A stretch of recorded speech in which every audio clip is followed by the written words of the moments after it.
Voltamos com o Band Cidade Entrevista, hoje falando sobre os problemas da telefonia no estado do Amazonas. Deputado, telefonia fixa ainda é um gargalo no Amazonas? Ainda é. Hoje nós temos mais de 80% dos telefones, das linhas telefônicas no Brasil, são de telefones móveis, são de celulares. Eu acho que é uma maneira mais prática que as pessoas encontraram, porém muito mais cara do que a telefonia fixa, né?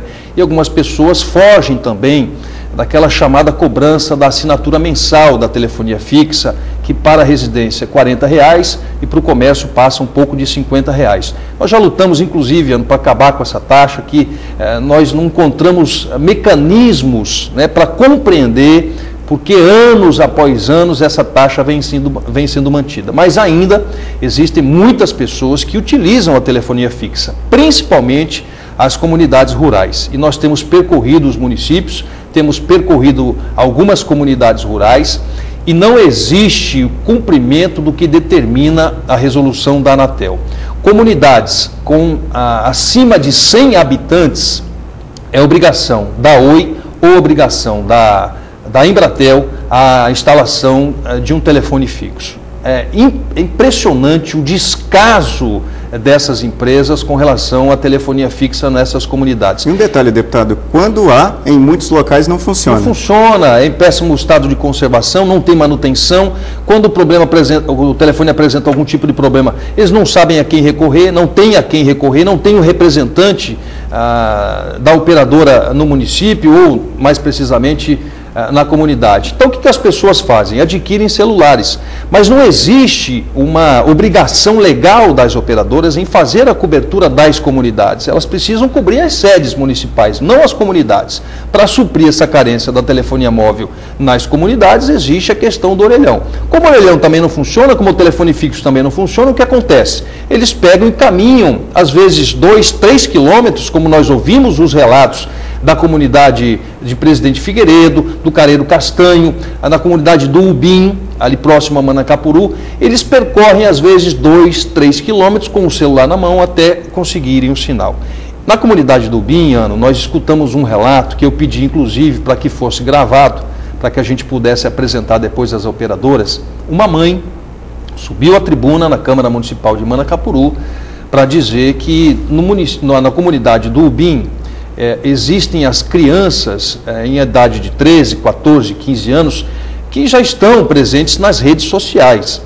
E essas crianças, para conseguirem sinal de internet nos seus telefones, elas sobem numa mangueira que tem lá. Então, às vezes, a mãe mesmo dizendo, às vezes são 8, 10, 12 crianças em cima de uma mangueira para poderem ter acesso à internet. Então, veja a situação perigosa e de humilhação, né, porque passam essas comunidades. E além disso, a falta de um telefone pode ocasionar prejuízos humanos em potencial. Uma pessoa adoece, não tem como você chamar uma ambulância, há uma confusão, um assalto, uma briga, você não tem como acionar a polícia, ou seja, essas comunidades em que pese nós estarmos vivenciando a era da tecnologia, a era da informação, essas comunidades continuam infelizmente isoladas. Em relação ao serviço de internet, no interior a gente sabe que a situação é bem pior do que aqui na capital. Então, são várias formas que eles conseguem tentar um pouquinho, aquele rastro de internet via rádio, via satélite, enfim. O que vocês estão encontrando aí com essas andanças? A internet é uma legislação distante da questão da telefonia fixa e da telefonia móvel, que são concessões públicas. A internet não é uma concessão pública. Então, nós vamos ter que encontrar algum tipo de mecanismo para fazer com que as empresas que trabalham com internet possam ofertar um serviço de melhor qualidade. E hoje o mercado está dominado pelas empresas de telefonia. É verdade. E essas empresas, Iano, elas só atuam onde existe o retorno financeiro, né?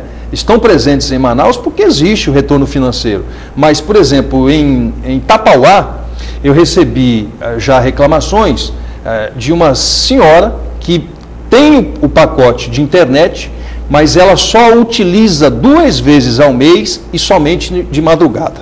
Ela tem uma página no Facebook e ela só pode ver as páginas do Facebook 2 vezes ao mês, isso somente de madrugada. Então, é surreal. É surreal.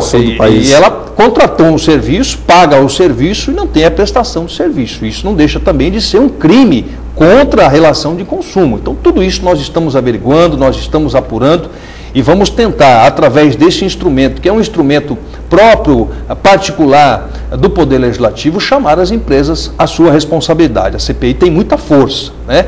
E a força que nós vamos empreender ao final vai depender da boa vontade também das operadoras. É verdade que o programa Ronda no Bairro, em algumas zonas aqui da capital, ele não funciona 100% em relação àquele monitoramento com câmeras por conta da internet? Quer dizer, era necessário 3G, 4G e a coisa não funciona de jeito nenhum? Não só isso, hoje é verdade, como no passado o programa Ronda no Bairro sofreu um atraso de 4 meses por conta da precariedade dos serviços de internet. É um programa social fantástico, de segurança pública, que é modelo inclusive para outros estados, mas que no estado do Amazonas tem esse problema exatamente pela precariedade do serviço. Vejam que um programa que tem este grande alcance social, que tenta minimizar os problemas da segurança pública, sofreu atraso de 4 meses na nossa capital, exatamente pela questão da precariedade do serviço de telefonia e de internet. É porque é necessário a banda serviço em 4G, que eles não conseguem enviar os dados. E nesse momento nós estamos falando em 4G. E as empresas não conseguiram até hoje superar as barreiras do 3G. Nós estamos, Iano, há exatamente um ano da Copa do Mundo, né? Nós vamos receber aqui turistas. Era uma das metas, né? Ter internet de qualidade. Dizem que vão até novembro, dezembro agora, implementar o 4G. Mas é uma obrigação, né? É uma obrigação, é uma exigência, inclusive, um compromisso assumido realmente. Nós vamos receber turistas, nós vamos receber jornalistas e tomara a Deus realmente, que nós possamos ter esses gargalos e esses obstáculos superados para que essas pessoas que aqui irão vir para acompanhar os jogos e também para transmitir em alta velocidade para os seus países, tomara que a gente possa ter um serviço de qualidade. Quando a CPI vai começar a ouvir os representantes das operadoras? Nós vamos ouvir, por último, os representantes das operadoras e a Anatel. Nós estamos, nesse momento, descentralizando as ações, percorrendo os municípios. Depois nós vamos chamar o PROCON, o Ministério Público, a Ordem dos Advogados do Brasil, vamos conversar com a Associação Comercial, com a SUFRAMA, a Secretaria de Segurança Pública, a Secretaria de Educação, que trabalha muito com essa questão de ensino à distância, enfim, vários órgãos da sociedade civil para que a gente possa formatar verdadeiramente a opinião da sociedade. Uma vez formatada a opinião da sociedade, a necessidade da sociedade e os problemas que a sociedade enfrenta, aí nós vamos convocar as empresas de telefonia fixa, móvel e internet e, ao final, nós vamos ouvir a Agência Nacional de Telecomunicações. O que pode gerar em termos de consequência para as operadoras se for comprovado realmente falta de investimento, enfim, empenho para que o serviço seja melhorado? A CPI tem prerrogativas legais e constitucionais de endurecimento das regras do jogo, né? Nós podemos sugerir o indiciamento de pessoas, nós podemos sugerir multas às pessoas. Como no caso do Paraná, que o senhor mencionou. No caso do Paraná, o presidente da Anatel foi indiciado, né? Foi a sugestão da CPI para que ele houvesse o indiciamento do presidente da Anatel. Tudo vai depender da maneira com que as operadoras irão se comportar. Para nós temos um consenso entre os parlamentares que compõem a CPI, para nós não adianta multa, né? Nós já multamos, inclusive, nós já pedimos multa às operadoras, as operadoras foram multadas. Para nós não vai resolver o problema do consumidor o indiciamento apenas. O que nós queremos é tão somente o cumprimento da legislação. Se a lei diz que os serviços essenciais não podem sofrer interrupção e a lei reconhece que telefonia fixa e móvel é um bem essencial, basta o cumprimento da legislação. Ninguém está pedindo nada mais do que isso. Então, se as empresas se moldarem, houver um compromisso, um pacto com o Estado do Amazonas, né, de que vão montar verdadeiramente um cronograma para atender às demandas, eu acho que nós vamos nos dar por satisfeito. Agora, o próprio Código de Defesa do Consumidor diz que quando você faz uma afirmação falsa e enganosa, você está praticando um crime contra as relações de consumo. Então, se eu vendo um telefone, digo que você vai poder usar aquele telefone, que você vai poder utilizar a tecnologia 3G daquele telefone, e eu não consigo utilizar, está havendo alguma quebra nesse acordo comercial. Então, existe um crime. E o próprio Código determina prisão, a prisão de 2 meses a 1 ano e multa. Como é que segue o cronograma da CPI? Vocês vão continuar viajando pelo interior nas próximas semanas? Nós vamos agora, na quinta-feira, nós vamos fazer uma maratona aérea dessa vez, né? Nós vamos para Coari, de Coari nós vamos a Tefé, Tefé Carauari, Carauari Eirunepé, Eirunepé nós vamos para Tabatinga e Tabatinga nós vamos para São Gabriel da Cachoeira, São Gabriel da Cachoeira a gente retorna para Manaus. Escutar a problemática também. Iano, porque veja que se próximos da capital nós estamos vivenciando esses problemas, imagine como está a situação desses municípios mais distantes do Amazonas. As audiências, no caso, os depoimentos, vocês vão começar a ouvir aqui na capital a partir de quando? Eu acho que mais uns 20 dias, mais ou menos, nós começamos as nossas oitivas dentro do Poder Legislativo. O cidadão pode acompanhar, deputado? Deve acompanhar, né?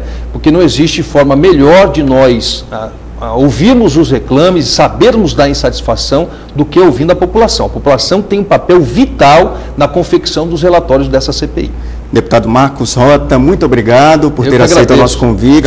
Sucesso na missão. Estamos à disposição da Band, à disposição dos telespectadores e peço e conclamo aos consumidores para que nos ajudem verdadeiramente a chamar essas empresas à sua responsabilidade, nos municiando, nos subsidiando de informações e elementos que vão nortear depois a confecção dos nossos relatórios. Muito obrigado, boa noite. Eu agradeço, boa noite. O Band Cidade Entrevista deste sábado fica por aqui. Você acompanha agora as notícias do Brasil e do mundo no Jornal da Band. Tenham todos um ótimo fim de semana e até semana que vem.